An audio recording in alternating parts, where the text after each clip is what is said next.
Ilmu Pengetahuan Alam dan Sosial, Bab 6 Indonesia Kaya Raya, Topik A, Bagaimana Bentuk Indonesiaku? Om Swastiastu. Halo adik-adik, sebelum kita memulai materi, izinkan kakak memperkenalkan diri terlebih dahulu. Nama kakak Gusti Ayu Putuanam Paramitasari, absen 13 dengan NIM 2211031151, kelas B1 Denpasar semester 5 dengan jurusan Pendidikan Guru Sekolah Dasar. Nah, adik-adik, di sini kakak akan menjelaskan materi tentang letak geografis. Nah, di dalam materi letak geografis terdapat dua submateri, yaitu negara maritim dan negara agraris. Letak geografis Indonesia. Letak geografis Indonesia. Letak.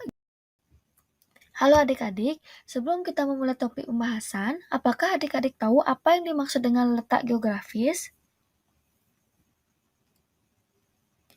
Nah, sebelum itu kakak akan jelaskan apa yang dimaksud dengan letak geografis. Letak geografis adalah lokasi suatu tempat berdasarkan keadaannya di atas permukaan bumi. Letak geografis Indonesia yang terdiri dari daratan dan perairan membuat Indonesia menjadi negara maritim dan agraris.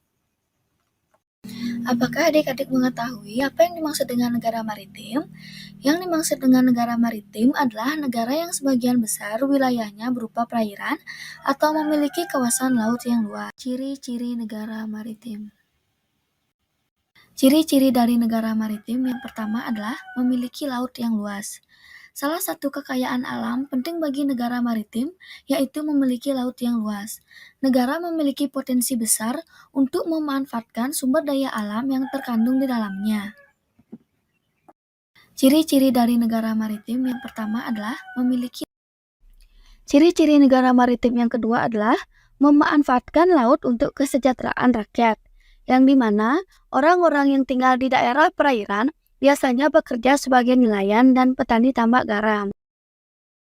Ciri-ciri negara maritim yang ketiga adalah memiliki transportasi umum. Sistem transportasi umum, termasuk transportasi laut, sangat penting untuk menghubungkan wilayah-wilayah dalam negara kepulauan atau negara dengan wilayah perairan yang luas.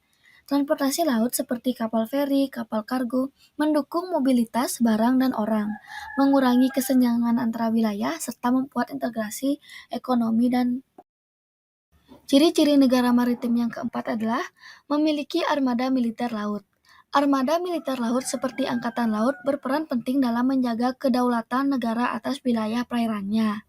Armada ini bertugas melindungi wilayah laut dari ancaman luar seperti pelanggaran perbatasan, pencurian sumber daya alam, penyelundupan, dan aktivitas ilegal lainnya. Negara agraris. Negara agraris adalah negara yang sebagian besar rakyatnya bermata pencaharian dengan bercocok tanam. Dengan wilayah daratan yang luas, penduduk di negara agraris dapat mengolah tanah untuk dimanfaatkan menjadi lahan-lahan pertanian dan perkebunan. Ciri-ciri negara agraris. Ciri-ciri negara agraris.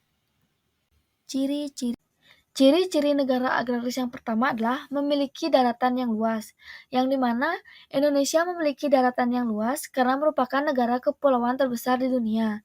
Indonesia juga memiliki letak geografis yang unik karena diapit oleh beberapa lempeng tektonik, yaitu lempeng Eurasia, lempeng Indo-Australia, lempeng Pasifik, serta jalur pergunungan sirkum, Mediterania, dan sirkum Pasifik.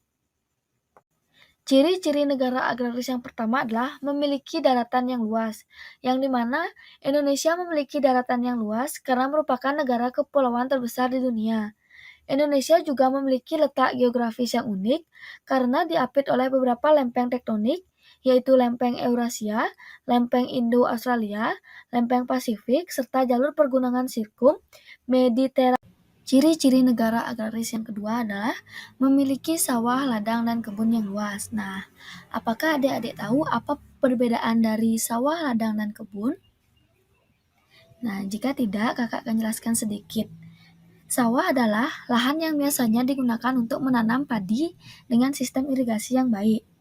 Sedangkan ladang adalah lahan yang digunakan untuk bercocok tanam tanaman pangan lain seperti jagung, kacang-kacangan, atau umbi-umbian. Sedangkan kebun adalah lahan yang dimanfaatkan untuk menanam tanaman bernilai ekonomi tinggi seperti buah-buahan. Nah, supaya adik-adik tahu, selain yang tadi kakak jelaskan, di negara agraris juga berkaitan di bidang peternakan, seperti ternak sapi, ternak kambing, ayam, dan juga itik.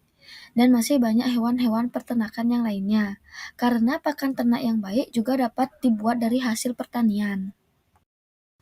Penyebab kerusakan negara agraris yang pertama adalah kebakaran hutan. Kebakaran hutan berdampak kepada kerusakan ekosistem yang dimana habitat hewan dan tumbuhan hilang, lapisan humus terbakar sehingga tanah kehilangan kesuburannya. Asap dari kebakaran hutan menyebabkan kabut asap yang mengganggu kesehatan manusia dan menghambat aktivitas ekonomi.